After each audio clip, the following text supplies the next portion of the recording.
Sir, I'm Tina Panganiban Perez from GMA. Oh yes, of course. Hello. May we know if you have a running mate and if you're fielding a full slate? And also, sir, you're the third aspirant with the family name of Marcos to file for the presidential elections. Yeah. What do you plan to do about the other two candidates, sir? Okay. Well, right now, from the part I filed under Partido Federal ng Pilipinas, and as of now, we have not, no one has filed for vice president under PFP. And I'll be very candid with you. The reason why that is that the original plan was for us to adopt PRRD for our vice presidential candidate. Pero sa mga nangyari noong nakaraang Sabado, nagbago lahat ng plano. Kaya't ngayon, nagkukonsulta kami, yung partido, at siyempre lahat ng ating mga ibang kasamahan na kung anong dapat gawin and what do we do now. And so that is where it is. Yung sa Senado naman, we will be providing you with a list of our senatorial candidates in the very near future, within days from now. Kung mapupuno ang yung 12 na punong slate, I cannot say for sure yes, but at the very least, siguro we will field 7, 8, maybe 9 candidates at the very least. Baka mabuo pa nga yung 12. Sorry? Well, yes, I suppose we will have to see. The COMELEC will have to determine if there are nuisance candidates or if they are true candidates for the upcoming election. The decision or the determination as to what the status is of the other candidates who filed under the name of Marcos will be dependent on, will really be up to COMELEC. So we will leave it to them to decide on how to handle that situation. Sir, clarify ko lang, you won't file, kayo mismo, you won't file for their disqualification? Sorry? Have I filed? No, I mean, sir, kayo mismo, wala po kayong plan to file disqualification against them? Well, not as yet, because tinitignan pa lang namin, antayin namin siyempre hanggang sa dulo ng filing period. And then we will see what we will have to do. Kasi titignan muna namin kung sino yung nakapag-file, kung sinong, well, we'll just have to see the status of all of the names of the people that have come to file. Hindi lang naman sa presidente, pero sa lahat ng ibang position. Then we will decide what to do. Good morning, sir. Dwight De Leon from Rappler. Sir, I would just like to ask, are you able to tell us ano yung pinag-usapan nyo ni Mayor Sara? Were you trying to convince her to be your VP? Or was presidency always the plan for you? Well, very early on, we talked about it. Yung very much publicized, yung pinuntahan namin siya bago nung birthday niya. We talked about politics but no specifics.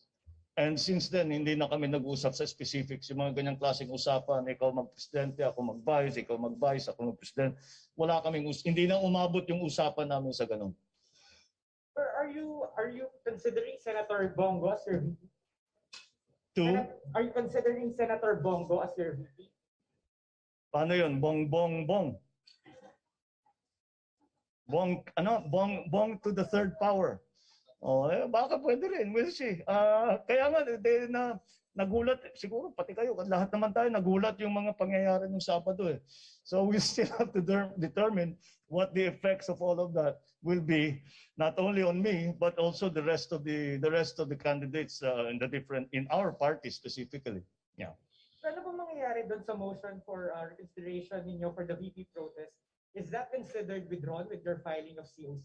I believe the Miriam doctrine is when you take your oath that you abandon. Rather, it becomes smooth. It becomes smooth. The protest becomes smooth after the election when you have won your position and you take your oath. And last question, and this is from our reporter covering you. Are you willing to accept more media interviews where you can be asked about your father's martial law? I have never refused any interview on any basis whatsoever. I don't know where that's coming from. When have I refused to answer questions about anything? So if we ask Hosanna for an interview with you, you would accept?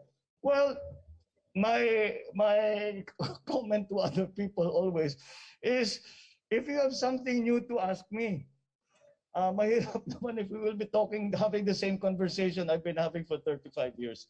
But of course, I do not know where that comes from. I have never turned down an interview. I have never specified the subjects that we have to talk about. Well, sir, we'd just like to ask you about, for instance, your conviction of your mother for 7 counts of graft. I You don't. and your siblings were named beneficiaries of Oh, not. foundations. I misunderstood. Not here and now. I'm here for filing. But thank you. Thank you. Hi, sir. Hello, good morning. Los Baños for TV5. Sir, may we know more details about your talk with Mayor Sara Duterte? Why it quote-unquote collapsed? Bakit hindi na napunta? There were no talks to collapse. I mean, bakit hindi na po nagdetalye na ikaw yung vice, ikaw yung presidente? Because the favorite sport of Filipinos is politics, and everybody was speculating. But the speculations are not necessarily based in fact. Nakita niyo naman ang galaw ni Mayor Inday, so I think that puts paid to all of those speculations. I mean, bakit po hindi na natuloy yung posible sanang tandem ninyo ni Mayor Sara?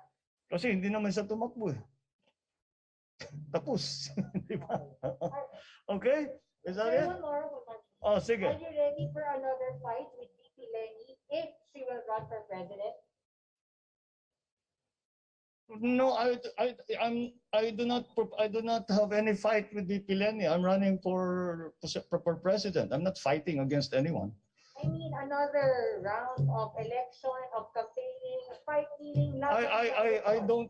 We have the Senator Ping is filing as we speak, so it's not going to be that kind of election. Marami kami. Ready kayong maka-face-to-face ulit makasama sa election si VP Lenny? I would not file my certificate of candidacy if I was not ready to campaign, if I was not ready to answer all your questions, and so I am ready to answer your questions. I'm ready to campaign, and that's what we're going to do. Thank you, sir. All right. Sir. Thank you. Sir. Maraming salamat. Sir, There's just one more here. Sir, just one. Yesterday you've mentioned you want to be a unifying leader. And Yes. today you've mentioned you don't want to talk about the same question or the same topic for how many years already. And now how would you like to become a unifying leader when there are still these questions running around? In my view, those questions have all been answered. So we unify now in the face of the COVID crisis, in the face of the economic crisis. That is what I am talking about when I say a unifying leadership. Yan ang kailangan natin ngayon. At siguro ang